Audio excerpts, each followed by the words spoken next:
여러분 안녕하십니까? 정관용입니다. 윤석열 전 대통령 부부에 대한 수사와 재판이 이어지면서 그동안 알려지지 않았던 이야기들이 속속 전해지고 있죠. 지난해 국군의 날 윤 전 대통령이 장성들과 모인 회동에서 한동훈 전 국민의힘 대표 등을 거론하며 총으로 쏴서 죽이겠다 이런 취지의 말을 했다는 곽종근 전 육군 특수전사령관의 진술이 나오기도 했고요. 김기현 전 국민의힘 대표의 배우자가 김건희 여사에게 김 의원의 당대표 당선을 도와줘서 감사하다라는 메모와 함께 가방을 선물한 사실도 드러났죠. 이런 가운데 서울구치소에 수감된 윤 전 대통령 지난 109일 동안 무려 6억 5천만 원이 넘는 영치금을 받았다 해서 논란이 되고 있기도 합니다. 네, 자세한 이야기들 오늘 2부 정치토크 직진본능 직설하고 시간에 이야기 나누겠습니다. 정관용의 시사본부 11월 9일 일요일 순서 시작합니다.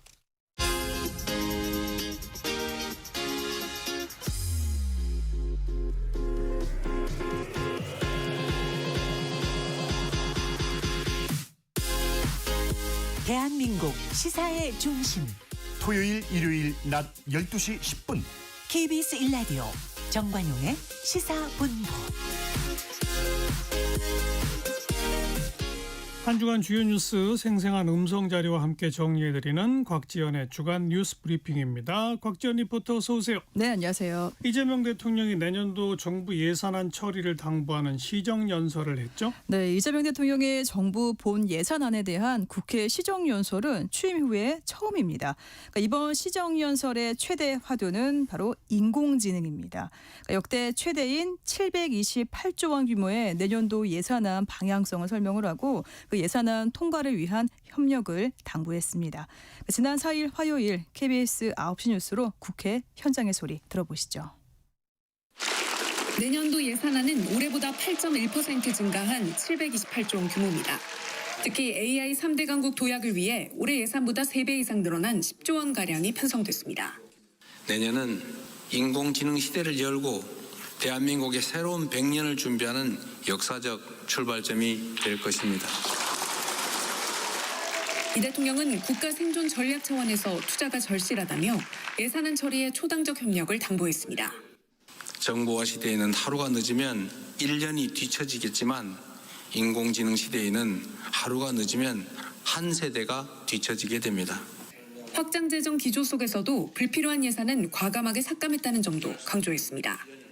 저성과 저효율 지출을 포함하여 역대 최대 규모인 27조 원의 지출을 삭감하였고 취약계층 보호 예산과 균형 발전을 위한 지방 우대 재정 원칙을 반영한 점도 비중 있게 설명했습니다.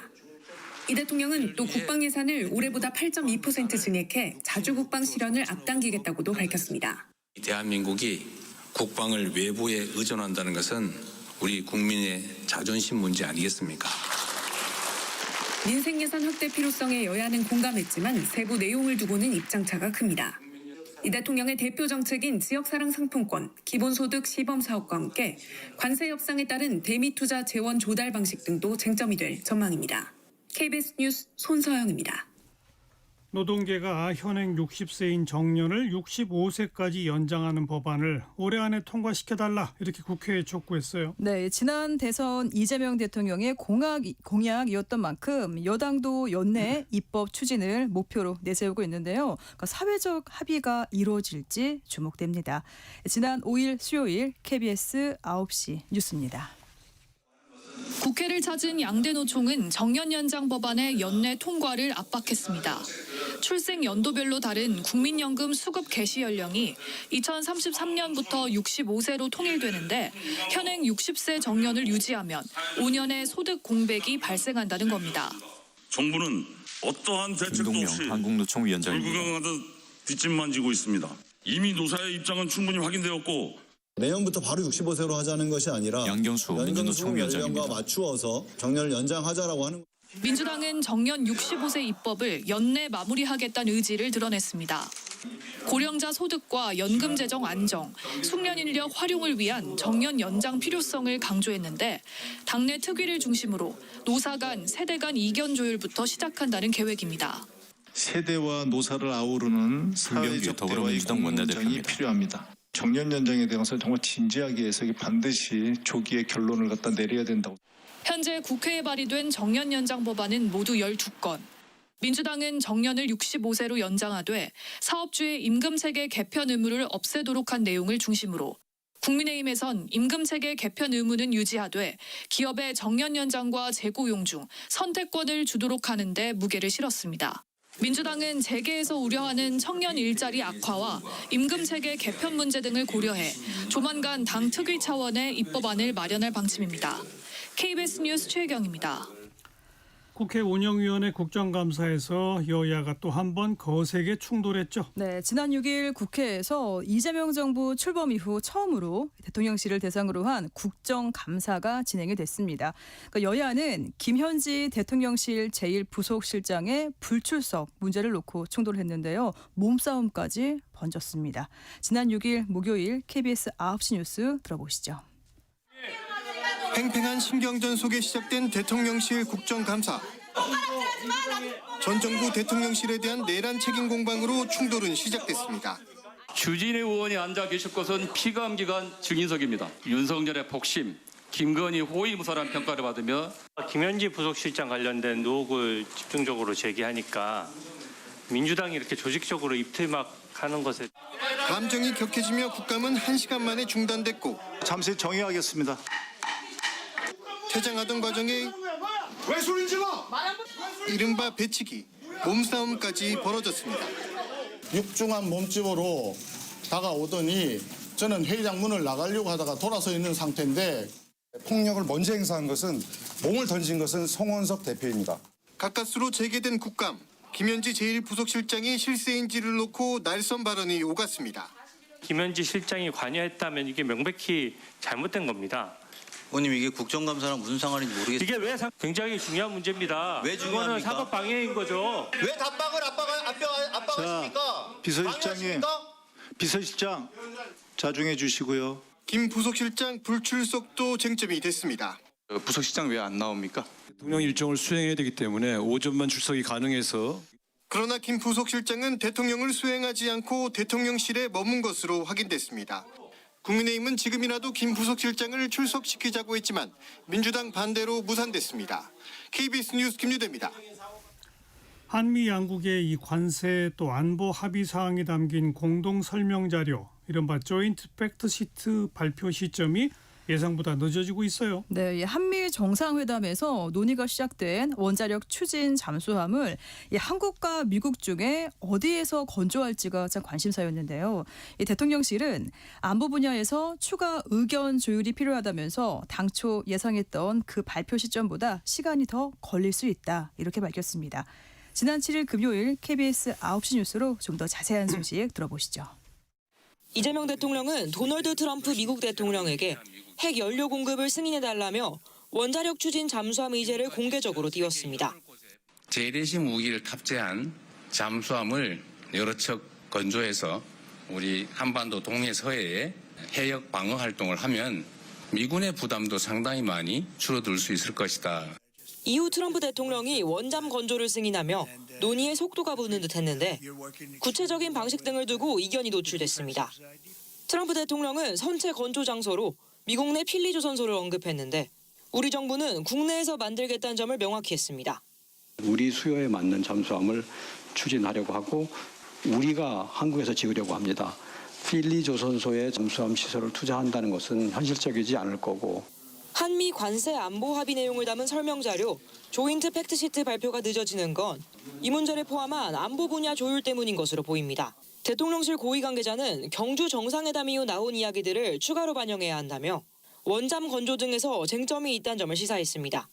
다만 혼선이 있지만 두 정상 간 대화에서도 한국에서 짓는 것으로 논의된 사안이라고 강조했습니다. 대통령실은 현 시점에서는 통상 관련 문제는 없다고 설명했습니다.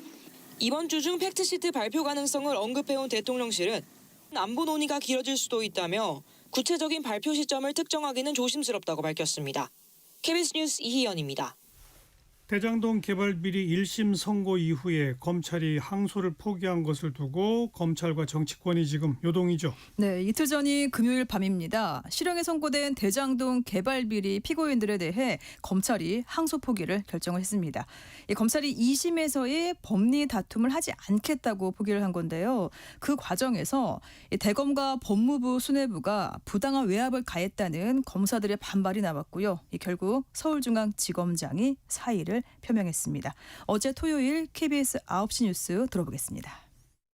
1심 법원이 민간업자 김만배 씨와 유동규 전 성남도시개발공사 본부장에 각각 징역 8년을 선고한 대장동 개발 비리 사건.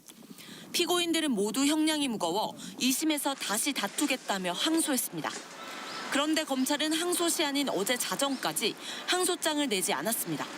피고인 5명 중 3명이 구형보다 낮은 형량을 선고받은 상황에서 이례적인 항소 포기에 수사팀이 공개 입장문을 냈습니다. 대검과 중앙지검 지휘부로부터 알 수 없는 이유로 항소장 제출 보류를 지시받았고 항소 시한인 자정이 임박한 시점에 항소 금지라는 부당하고 전례 없는 지시를 받았다고 주장했습니다. 수사팀은 지난 3일 내부 만장일치로 항소하기로 했고 서울중앙지검 부장, 차장, 검사장 결재를 모두 받았다고 했습니다. 그런데 항소 시한 4시간 반 전인 오후 7시 30분 대검에서 돌연 재검토, 사실상 항소 불허지휘가 내려왔다는 겁니다. 직원들은 법원에서 항소장을 내기 위해 기다렸지만 항소 시한 7분 전인 밤 11시 53분 서울중앙지검장이 최종 항소 금지 지시를 내렸습니다. 수사팀은 법무부 장관과 차관이 항소에 반대했다고 들었다며 판단을 번복한 경위를 국민과 검찰 구성원에게 설명해달라고 했습니다. 결국 정진우 서울중앙지검장이 전격 사의를 표명했습니다. 하지만 검찰과 법무부 지휘부 누구도 아무런 공식 입장을 밝히지 않아 논란은 더 커지고 있습니다. KBS 뉴스 신지수입니다.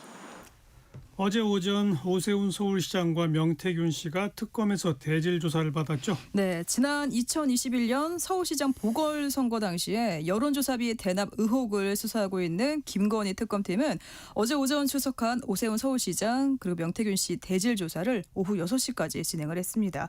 여론조사 비용 대납 의혹 진위를 가리기 위한 대질 신문입니다. 어제 토요일 KBS 9시 뉴스로 특검 현장의 소리 끝으로 들어보시죠. 처음 특검 포토라인에 선 오세훈 서울시장. 정치자금법 위반 혐의 피의자 신분입니다. 여러 가지 사실을 밝혀서 공정한 조사를 받도록 하겠습니다. 잠시 뒤 정치브로커 명태균 씨도 출석했습니다. 이기는 조사 만들어달라는. 이어진 특검 대질 신문. 2021년 서울시장 보궐선거 당시 오 시장이 명 씨에게 13건의 비공표 여론조사를 맡고 자신의 후원자인 김한정 씨에게 조사 비용 3,300만 원을 대납하게 했다는 의혹이 핵심입니다. 비공표 여론조사의 거의 대부분이 조작됐다는 이것조차도 저희 캠프에 정기적으로 제공된 사실이 없다는 게 포렌식 결과 밝혀졌습니다. 김한정이라는 사람을 그 뒤에 한 20일 뒤에 봐요. 누군가는 지시해서 누군가는 연결시켜줬을 거 아니에요. 그게 오세훈이에요. 특검팀은 오 시장이 김 씨에게 여론조사 비용 2천만 원을 빌렸다고 지목된 2021년 1월 22일 오 시장 자택 인근서 김 씨 카드가 사용된 정황을 확인하고 이를 추궁한 것으로도 알려졌습니다.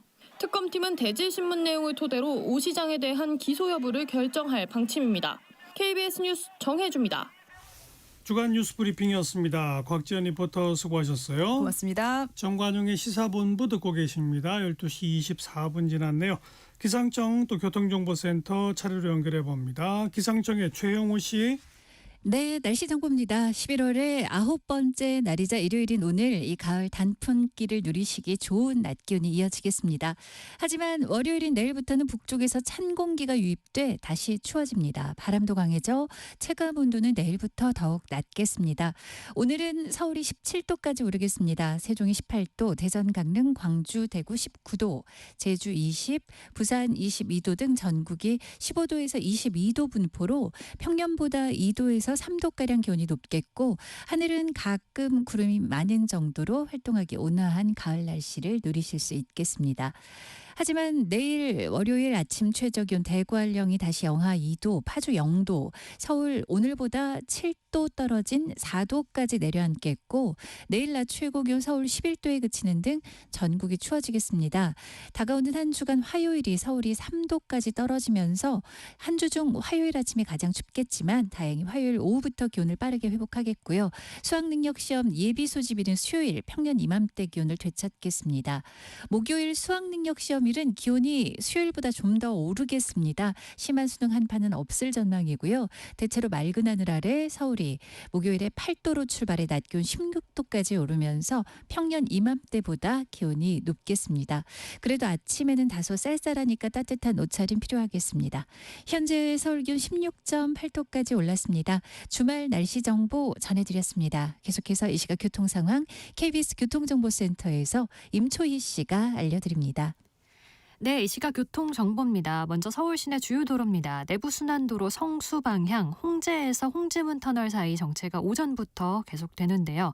홍지문 터널 부근에서 작업 중입니다. 강변북로 구리 방향 성산대교부터 사고가 있었던 동작대교 부근까지 정체가 남아있고요. 고속도로는 경부고속도로 부산 방향 서초나들목 하위차로에서 고장난 차 처리 중이라 한남나들목부터 정체가 심합니다. 반대 서울 방향은 옥산에서 목천 쪽으로 17km 구간으로 정체가 빠르게 길게 이어져 있고요. 이후에는 양재에서 반포나들목까지 정체입니다. 평택시흥고속도로 시흥 방향 남한산 부근에선 1, 2차로 막고 차선 그리기 작업 중이라 일대 정체고요. 중부내륙고속도로 양평 방향 충주 분기점 부근 1차로에서 사고가 나서 주의를 하셔야겠습니다. 이후에는 감곡 부근에서 6km 구간 정체입니다. KBS 교통정보센터였습니다.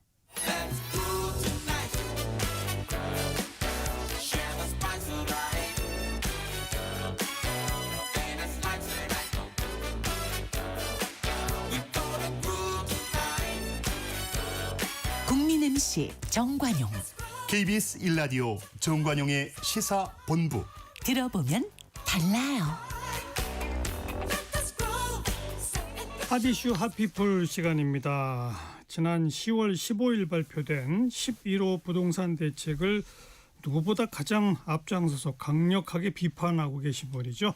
국민의힘의 김재섭 의원 오늘 초대해서 부동산 대책 얘기도 좀 하고요. 정치권 이모저모 이야기 듣겠습니다. 김재섭 의원 어서 오십시오. 네, 도봉구에서 온 김재섭입니다. 네, 부동산 얘기 좀 이따 하고. 예. 국정감사 지금 비판이 많아요. 예. 직접 해보니까 어떻습니까? 그래도 저는 이제 정무위원회, 그러니까 금융을 다루다 보니까 막 그렇게 정쟁적인 요소가 많지는 않아요. 그러나 그 이제 뭐 옆 동네에 있는 법사위원회, 뭐 과방위원회 이런 데를 보면 1년 동안 저 300명의 의원들이 열심히 국정감사 농사 지어가지고 이제 열매를 따야 되는 그 시기에 정말 쓸모없는 불필요한 논쟁으로 그 모든 성과들을 얼룩지게 해버리고 다 블랙홀처럼 빨아들이는 거는 국회의원으로서도 대단히 안타까운 일이고 국민들께도 대단히 송구스러운 일이죠.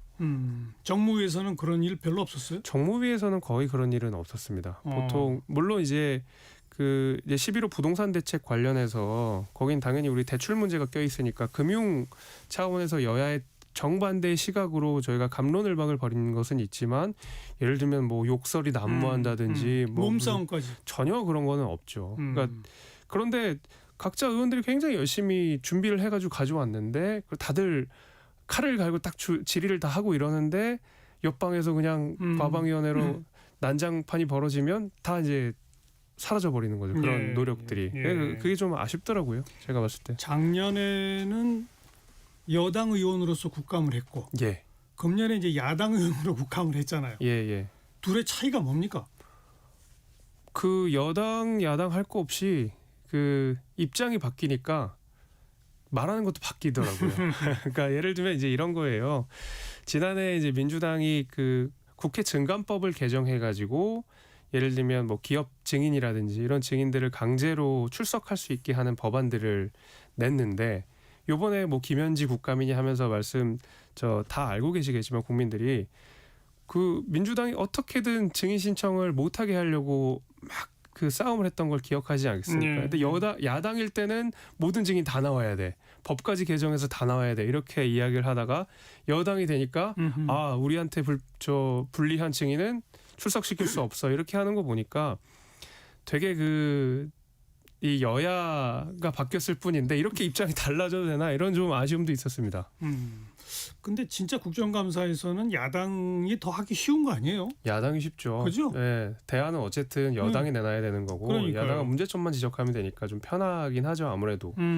그렇다고 또 정부 여당 입장에서도 저게 좀 이상한데라고 하는 부분들을 더 날카롭게 질의하기는 좀 불편한 정치적으로 그러니까요. 불편한 것들이 있고 이러다 보니까 아무래도 야당이 국정감사를 할 때는 더 편하고 그래서 국정감사는 또 야당의 시간이라고 불리기도 하지 않습니까? 잘 보도는 안 됐습니다만 정무위 이번 국감에서 이건 정말 아주 중요한 문제를 잘 짚었다 뭐 이런 게 있나요? 꽤 많이 있었는데 근데 저는 근데 제가 했던 이야기를 좀 말씀을 드리면 이번에 11호 부동산 대책과 관련해서 그 정부와 여당이 일관되게 이야기하는 바는 실소유자들을 대상으로 한 대출을 줄이지 않았다 이렇게 이야기를 했었거든요. 그러나 제가 확인을 해본 바 실제로 11호 대책보다 훨씬 더 약한 강도인 6.27 대책 이후에도 실소유자들이 가장 필요로 하는 정책 대출을 압도적으로 줄인 것을 실증적으로 확인한 바가 있습니다. 이런 것들은 사실 정부 여당 얘기랑 완전히 다른 것이거든요. 그러니까 실소유자들의 대출이 줄어들었다 이런 얘기인데 이런 얘기들 좀 지적을 해서 금융위원회라든지 아니면 국토부에서도 이런 부분들 다시 들여다보겠다는 약속을 받았기 때문에 지금 당장 이 주거사다리 걱정으로 많이 고민을 하고 계시는 국민들께 조금이나마 위안이 되지 않았을까 저는 이렇게 생각합니다. 알겠습니다. 국감 얘기는 그 정도 하고 바로 지난주에 이제 에이펙 정상회담, 한미, 한중, 한일, 미중 정상회담 이른바 외교 슈퍼위크가 있었어요. 예, 그렇습니다. 일단 김재섭 의원은 전반적으로 어떻게 평가하세요? 저는 선방했다. 예, 했다고 생각합니다. 왜냐하면 뭐 미국 대통령을 만나네 못 만나네 뭐 협상이 되네 안 되네 가지고 꽤 정부 측 입장에서는 부정적인 이야기들 좀 많이 한 것 같아요. 어떻게 될지 모른다. 그래서 저는 걱정이 굉장히 많이 했거든요. 이제 산업 현장에서는 이 불확실성 때문에 관세가 어떻게 되느냐, 우리가 대미 투자를 얼마 해야 되냐 이거 가지고 산업에서의 불확실성들이 굉장히 커가지고 고민들이 많이 했는데 어쨌든 이번에 협상이 이루어졌다는 자체는 타결됐으니까 잘 한 거고요. 그 다음에 우리가 대미 투자가 이제 2,000억으로 현금이 정해졌고 10년 동안에 200억씩 매년 투자를 하는데 그게 이제 우리나라 외환 보유액이 감당할 수 있는 이제 뭐 마지노선이라고는 하더라고요. 아쉬운 부분이 있지만 적어도 할부납부라는 측면에서는 제법 그래도 선방한 거 아닌가. 저는 이 정도의 이 생각을 가지고 있습니다. 핵 추진 잠수함도 성과 아닌가요? 사실 보수 정당에서 주장했을 법한, 보수 진영에서 주장했을 법한 이야기들이고 저는 그 얘기가 나올지 몰랐었던 것이 사실 핵잠이라고 하는 것은 우리가 대북 정책이라기보다는 대중 정책에 더 가깝지 않습니까? 그러니까 지금까지 이재명 정부가 보여왔던 대중 기조를 보게 되면 중국으로 하여금 저 정도의 말한 위협이 될 만한 핵잠을 미국과 약속을 했다라는 것은 그래도 우리 보수 정부에서 추진하고자 했던 것을 이재명 정부가 해줬으니까 그런 거는 저는 긍정적으로 평가할 만하다고 봅니다. 그런데 국민의힘 지도부의 논평은 왜 그렇게 뭐 완전히 외교 참사처럼 이렇게 논평을 합니까? 아쉬운 점이 분명히 있죠. 그러니까 오히려 저는 이 방송에서도 공개적으로 얘기한 게 야당 입장에서 이럴 때 정부와 대통령은 수고 많았다. 그런데 우리가 앞으로 짚어봐야 할 대목이 무려 30가지나 된다. 이럴 수 있는 호재 아니에요? 뭐 그렇습니다. 그런데 짚어봐야 할 대목 얘기도 하기 전에 그냥 이건 외교 참사다, 실패다 이렇게 하는 거는 오히려 프레임을 잘못 짜는 거 아닙니까? 글쎄요, 이제 야당은 이제 정부 여당을 강하게 비판하면서 또 정책 입지를 확장해 나가는 것이니까 제가 정치적인 이해를 하겠습니다마는 또 동시에 우리 원내대표가 송원석 원내대표가 기재부 출신이다 보니까 그 관세 협정의 문제점들을 또 조목조목 잘 지적은 하셨더라고요. 예를 들면 뭐 철강 문제가 빠져 있다, 뭐 이런 것들. 그 다음에 우리가 어째 필리조선소에서 핵잠을 만들어야 되는데 이와 관련해서 미국의 입법들이 충분히 이루어질 수 있겠느냐, 뭐 이런 사실 세세한 부분들 잘 지적을 했는데. 적어도 이제 잘한 부분은 어느 정도 좀 인정을 해놓고 이렇게 지적을 해줬으면 역시 우리 국민의힘 야당이 아주 치밀하게 잘 지적하는구나 정도로 그렇죠. 인상을 가지셨지 않았을까 저도 그 생각입니다. 그러니까 정치나 외교에 관심이 있건 없건 그런 슈퍼위크가 지나가면 그냥 저절로 어쩔 수 없이 그 정상회담 뉴스를 보게 되고 뭐 무슨 소식을 접하게 되고 일반 국민의 민심은 뭐가 잘 안 될 것 같더니 뭐가 됐네? 됐네? 뭐 이렇게 그냥 지나가는데 거기에 이제 야당의 논평이 외교 참사다 이러면 저 사람들 뭐 하는 거야? 이런 반응이 나온다고요. 또 근데 제가 이제 야당 입장에서 이제 추가적으로 말씀을 드리면 그 이제 뭐 외교 참사라고 정의해놓고 뭐 이렇게 따져보는 것에 대해서 뭐 국민들 불편하신 부분들이 있겠지만은 사실 이번 그 슈퍼위크의 결과물을 가장 많이 흐리게 만들었던 건 오히려 야당 지도부보다는 여당 지도부가 아닌가 싶습니다. 하하. 이른바 재판중지법을 공론화하겠다라는 식으로 얘기를 하면서 정부와 여당 간의 갈등 국면 같은 것들이 좀 연출되지 않았습니까? 그러다 보니까 이재명 대통령이 에이펙 정상에서 나왔던 여러 가지 결과물들이 오히려 여당 간의 그 여권 내 분열과 갈등이라는 것으로 다 초점이 전환돼 버려가지고 이재명 대통령 입장에서는 야당 지도부보다 여당 지도부가 더 밉지 않았을까 이렇게 생각합니다. 우리 김재섭 의원도 이제 그 과거에는 자기 당 소속 지도부도 아주 혹독하게 세게 잘 비판하더니 내가 살짝 이렇게 자락을 깔아도 이제는 살살 잘 피해가네요. 아주 그냥 야당 의원이 됐네요. 네? 뭐 저도 비판할 때는 또 분명히 하고 또 저 잘한 것도 또 잘하겠다고 하고 이렇게 하고 있습니다. 자, 이제 부동산 대책으로 가봅시다. 뭐 제가 앞에 소개한 것처럼 누구보다 앞장서서 강하게 비판하고 있고 11호 대책을 부동산 계엄령이다라고까지 표현했는데 왜 그렇습니까? 잘못된 현실인식을 바탕으로 포괄적인 정책을 펼쳐냈기 때문에 이것은 계엄이랑 좀 비슷하다 이런 생각이 좀 들었습니다. 그러니까 이번에 뭐 대표적으로 제가 지역구로 두고 있는 도봉구 같은 경우에 사실은 오히려 부동산 특히 아파트값 중심으로 약보합세였거든요. 떨어진 아파트들도 제법 있습니다. 그런데 여기를 투기 과열지구로 묶어서 토지 거래 허가까지 묶었다라는 것은 전혀 형평성에도 맞지 않고요. 굉장히 저는 폭압적이라고 생각을 했거든요.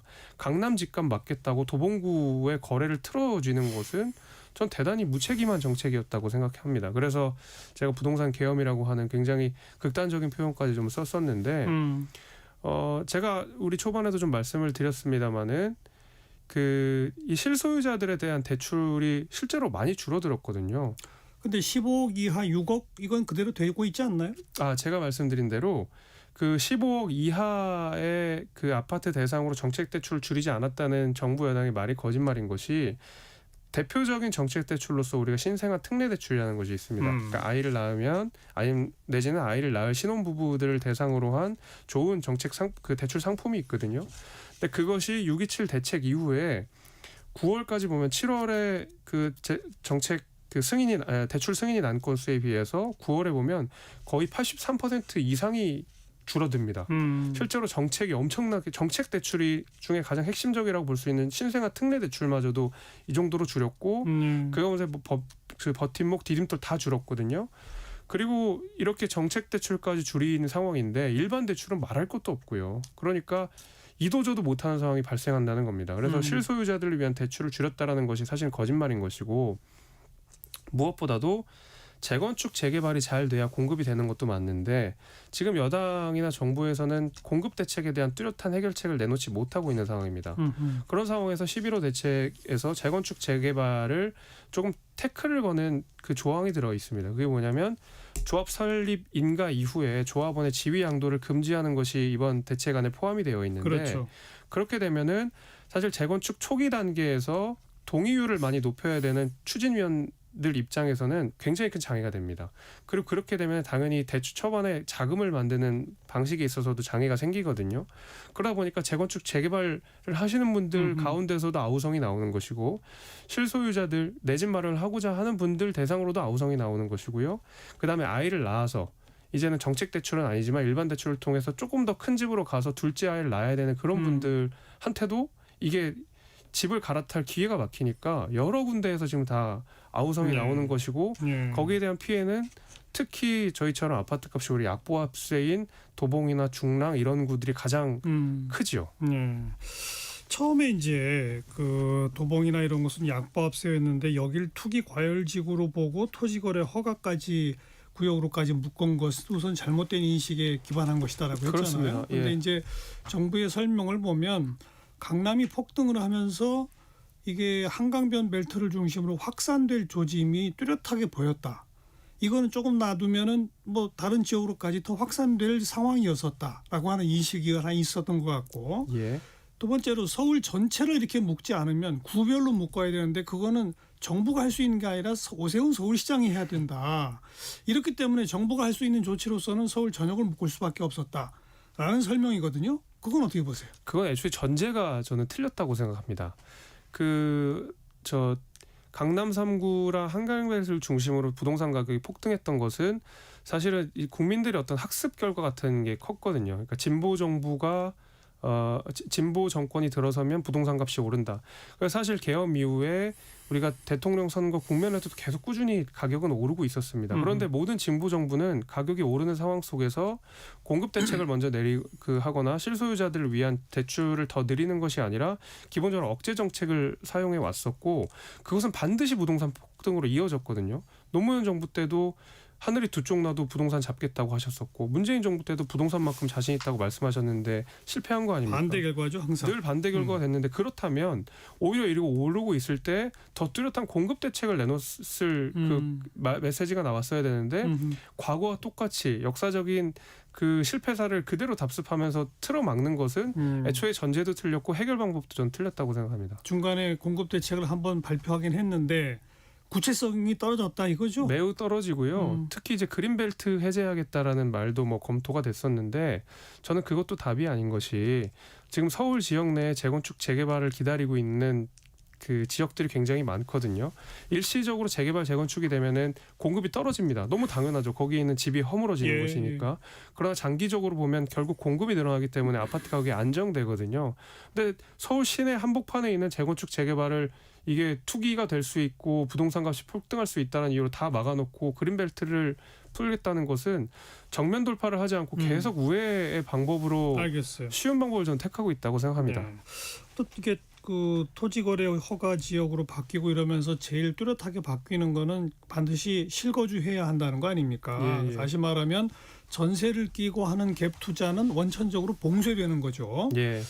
그러니까 저는 이제 이 방송에서 저도 스스로 논평하기를 그것까지는 좋다. 네. 그럼 진짜 실거주를 하기 위한 사람의 대출은 과도하게 옥죄서는 안 되는 거 아니냐라도 예. 저도 그런 인식을 갖고 있었거든요. 예. 다시 말하면 우리 김재섭 의원도 도봉구까지 이렇게 묶은 거 그러나 전세 낀 갭 투자를 막은 것까지는 난 찬성할 수 있다.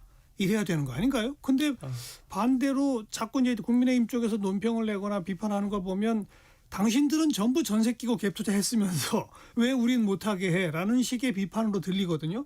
그건 좀 잘못된 거 아닌가 싶어요. 근데 저는 조금 생각이 좀 다릅니다. 그러니까 갭 투자라고 하는 것 자체를 그 악마할 필요는 전 전혀 없다고 생각하거든요. 그것도 결국 그런데 그 갭 투자 때문에 사실은 좀 일종의 투기 의혹 그리고 부동산 가격 상승에 큰 요인이 되는 건 맞잖아요. 저는 그렇지 않다고 생각하고, 아니에요? 뭐 물론 그런 이 논의들도 좀 있었겠습니다만은 갭 투자라고 하는 것이 이미 그 대한민국 특히 이제 부동산을 통해서 자산을 형성하는 과정 중에 하나로 자리 잡았고 실제로 그 전에 많은 우리 뭐 말하자면 어른들이 청년들 보기에 어른들이 그렇게 해서 자산을 형성해 왔거든요. 근데 저는 이 가격을 폭등시키는 것이 갭 투자가 아니라 결국 서울 시내에 있는 공급 부족이라고 저는 생각하기 때문에 거듭 공급이군요. 저는 공급이 맞다고 생각합니다. 따라서 갭 투자를 원천 봉쇄한 것도 과도했다. 네, 저는 그것도 과도했다고 생각합니다. 좋아요. 그리고 게다가 실소유자의 대출마저도 지금 줄이고 있는 그렇죠. 것은 진짜 문제다. 그럼요. 이제 이런 게 있어요. 제가 도봉구에 하나 사례를 말씀을 드리면 한 15평, 17평 정도를 살아가는 아이를 하나 가진 부부가 있거든요. 근데 문재인 정부 때 마지막에 막 부동산 값이 폭등을 하니까 마지막에 있는 대출 없는 대출 그리고 부모님까지 돈을 빌려가지고 샀어요. 그러나 그 가격이 약간 약보합세로 떨어지면서 약간 가격이 좀 떨어졌습니다. 그것까지는 오케이인데 이제 둘째를 낳아야 되는데 15평이 너무 좁은 거예요. 이 부부가 느끼기에. 조금 더 큰 평수로 가야 되는데 이분은 생애 첫 주택도 아니고 뭐 그 다음에 옮겨 탈 것이 9억도 넘고 이러다 보니까 도봉구 내에서도 갈 데가 없게 되는 상황인 거죠. 그러니까 이런 화소연을 하시는 분들이 좀 있고 이런 부분들이 저는 갭 투자라든지 이런 것들이 좀 열렸으면 저출산이 가장 큰 대한민국 제일 과제라고 한다 그러면 저는 이 부동산 정책이 이런 식으로 나왔으면 안 된다고 생각합니다. 네. 그 재건축 재개발 인가 이후의 지위 양도 금지 부분 아까 짚었지 않습니까? 예. 근데 이것도 사실 인가 이후 지위 양도라는 게 재건축 재개발 지역의 부동산 값을 폭등시킨 원인 중에 하나였던 건 맞지 않아요? 그러니까 그런 부작용들 좀 있었지만은 그거 자체를 막아놓으니까 무슨 부작용이 생기냐면, 그러니까 그거는 어느 정도 공급을 전제로 해놓고 나서 그런 그 방안을 좀 논의를 했었어야 되는데 공급 대책이 전혀 나오지 않은 상황에서 지위양도를 금지를 해버리니까 초창기에 저희 지역구 같이 재건축을 이제 막 추진해야 되는 단계에서 그 조합원이 될 분들이 여기서부터 약간 발을 빼기 시작한다는 것이죠. 그러니까 인가 자체를 안 받으려고? 이게 어차피 내가 지위양도가 어려운 상황이다 보니까 그냥 아유 뭐 됐다 안 할란다 이렇게 되시는 분들이 있고, 제가 알아보니 특히 도봉구 같은 경우에는 재건축을 희망하시는 분들이 뭐 대단한 시세 차익을 누리고자 하는 분들이 아니에요. 보통 도봉구에서 거의 대부분을 살아오시고 내가 죽기 전에 그래도 조금 더 깨끗하고 좋은 집에서 살아보고 싶다라는 분들이 대부분이거든요. 근데 이런 분들의 의지까지 우리가 좌절시킬 필요가 있느냐 이거죠. 서울의 부동산 값을 막겠다는 이유로. 저는 그래서 좀 아쉽게 생각합니다. 그런데 참 그런 여기서 묘안이 필요하다고 생각하는 게 지금 얘기하는 것처럼 그래서 인가 자체가 자꾸 지체되고 늦어지고 하는 부작용이 있다. 그럼 그것만 뚫어줄 수는 있는 무슨 대책 없어요? 저는 사실 인가 이후 지위 양도를 허가하는 건 문제가 있다고 보거든요. 거기서 계속 뭐 자꾸 또 팔고 하면서 부동산 값이 올라간 게 그것도 있습니다. 서울 전역 재개발 지역, 재건축 지역의 그동안의 과거의 사례였기 때문에. 근데 이게 약간 부동산 정책만큼은 좀 저는 지역별로 또 소득별로 이게 계층별로 조금 섬세하게 좀 설계가 돼야 되는데, 그 말씀하신 내용의 조합원 지위양도를 통해서 가장 큰 문제가 됐던 거는 사업성이 굉장히 좋았던 지역들, 특히 강남 3구 일대로 한 데가 제일 좋았는데, 저희 동네 같은 경우에는 사실은 그 조합원 지위양도 문제가 크지 않았어요. 늘. 근데 이렇게 되다 보니까 초반부터 심리적으로 그 장애가 굉장히 많이 생긴다라는 거죠.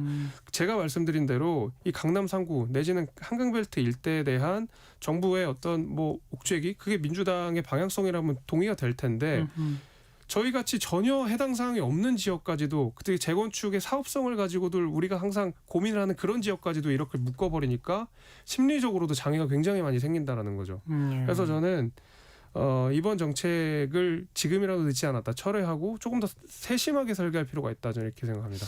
자, 이제 이런 일련의 비판들을 들으면서 또 일각에서는 이런 식의 반응이 나옵니다. 뭐냐? 강남 집값 뭐 맨날 뛰고 한강변으로 뛴다는데, 아니 우리 동네는 오르지도 않았는데 이제 좀 올라가나 했더니 아예 못 올라가게 막아버리네. 에이 이러면서 화낸다라는 인식이 분명히 있어요. 그러니까 지금 집이 없어서 그 실거주 위한 집을 마련하는 사람들의 고충이 커졌다까지는 좋은데, 그런데 이 반발 심리의 진짜 배경에는 남의 집값은 오르는데 우리 집값도 오를까 했는데 아예 못 오르게 막아버렸다라는 불만, 이건 사실 잘 된 거 아니에요? 지금 도봉구까지 값이 오르면 안 되는 거 아닙니까? 근데 물론 이제 다 안 오르는 게 가장 베스트인데, 그 이제 그런 거잖아요. 저희 가격을 이제 오른다는 게, 예를 들면 내 집도 오른다. 특히 이제 도봉구 기준으로 내 집도 오르고 강남도 오르고 이렇게 되면 도봉구가 오르는 폭이 굉장히 좁고 강남 3구는 굉장히 큽니다. 그게. 물론 그렇죠. 그리고 떨어지는 속도도 도봉구가 먼저 떨어집니다. 늘 그런 패턴을 보여왔거든요. 그러니까 내 집 가격이 오르는 게 사실 좋은 것도 아니고 기본적으로 안정적으로 그게 관리가 돼야 되는 상황인데, 정부가 이거 폭탄을 터뜨리는 바람에 이도저도 안 되는 상황에서 그냥 관리도 다 안 되고 한쪽 그 아파트 값이만 계속 폭등을 하고, 제가 이번에 하나 내놓은 그 자료가 있습니다. 얼마 전에 언론 보도에 나왔는데 11호 부동산 대책 이후에 강남 집값 쏠림 현상이 더 심해졌더라고요. 40%가 그냥 강남 거래로 다 몰릴 만큼. 그러니까 이게 잘한 정책이냐는 거죠. 강남 지역은 저는 아예 부동산 대책 논의할 때 논외로 해야 한다고 생각하거든요. 약간 뭐 그냥 별개로 놔두자. 자기들끼리 알아서 하라고 놔두자. 저는 이제 이런 인식인데, 반면에 저는 이제 김재섭 의원이 좀 아까 말한 부동산 정책은 지역별 또 아주 세밀하게 계층별 이런 대책이 좀 차등성 있게 나와야 한다라는 말 하지 않았습니까? 참 저도 솔직히 정답이 잘 없습니다만, 문재인 정부 시절을 돌아보면 그때 김현미 장관 시절에 거의 한 달에 한 2번씩 막 부동산 대책을 내놨어요. 그랬죠. 그러면서 뭐라고 그 스스로 표현했냐면, 구별도 아니고 동별로 핀셋 규제를 한다 막 그랬어요. 예, 맞습니다. 그래놓고 번번이 시장에 패배했어요. 예, 예. 저는 무슨 핀셋 규제냐. 그때 아주 혹독하게 비판했던 예, 기억이 있거든요. 예. 그래서 논리적으로는 김재섭 위원 말대로 여기저기 애로가 있으니 애로를 다 감안한 지역별 특화 정책이 필요하다는 말을 논리적으로는 할 수 있으나 현실적으로는 불가능한 거 아닌가. 제가 이 그 핀셋 규제 뭐 이렇다기보다는 이게 세심하게 설계해야 된다고 말씀을 좀 드렸던 이유가 그 제 기억으로 그 당시 김현비 장관이 그 지역별 동별 뭐 이런 얘기를 했던 거는 이미 부동산 가격 그 부동산 대책이 몇 차례가 나온 이후에 이게 잡히지 않으니까 그 다음에 이제 나온 그런 거였거든요. 되풀이 하면서. 예. 그러니까요. 그러니까 어떤 느낌이냐면 이게 뭔가 쥐를 잡다가 여기 때려잡고 저기 때려잡고 이렇게 계속 쫓아다니면서 그 다 하다 보니까 그냥 집안 전체가 다 부서지는 그런 느낌이었었어요. 그러니까 애초에 설계를 할 때에 그러니까 이런 식의 포괄적 정책을 하는 것이 아니라 그 실소유자 대출을 얼마큼 우리가 줄이고 드릴 것이냐 이런 거부터 시작을 해가지고 그 다음에 이렇게 갔어야 되는데 이거는 역순으로 전체적으로 거래를 막아놓고 내지는 전체적으로 대출을 막아놓고 그 다음에 뭐 핀셋 규제를 하겠다라는 건 사실 앞뒤가 안 맞는 얘기였죠. 그리고 알겠습니다. 저 앞서서 이제 뭐 오세훈 시장 얘기도 했지만 그럼 오세훈 시장이랑 상의라도 좀 하던가요. 상의도 안 한 상태에서 내놨다는 거 아닙니까? 그러면 지금 가장 강력하게 딱 한 가지 요구는 뭡니까? 부동산에 관련해서 이걸 해라. 가장 필요한 것은 정말로 그 실소유자들을 위한 정책 대출만큼은 냅둬라. 네. 이건 안 줄이겠다고 약속도 했고 그래야 된다고 생각합니다. 그렇죠. 이분들 정말 갈 데가 없거든요. 정말. 그거는 이번 국감에서 얘기했더니 정부도 긍정적으로 얘기했어요? 그럼요. 이제 자기가 살펴보겠다 얘기를 했고 국토부 장관 역시도 제가 확인한 바 정책 대출의 대출의 총량을 줄이기 위해 정책 대출을 줄였다는 사실을 인정을 했었고 거기에 대해서 아마 그 대응 대책을 내놓을 거라고 제가 알고 있습니다. 알겠습니다. 그거는 제 인식과도 같아요. 아까도 저 전제했습니다만 전세 낀 갭 투자 막은 거는 저는 찬성할 수 있다. 대신에 실소유자 진짜 실거주하겠다는 사람들의 대출 과도하게 옥죄서는 안 된다. 뭐 이게 이 대목 아니겠습니까? 맞습니다. 거기에 대해서 이제 앞으로 정부 후속 대책 한번 좀 지켜보도록 할게요. 국민의힘 김재섭 의원 오늘 고맙습니다. 네, 감사합니다. 네, 추가열에 나 같은 건 없는 건가요? 잠깐 듣고요. 1시에 다시 옵니다.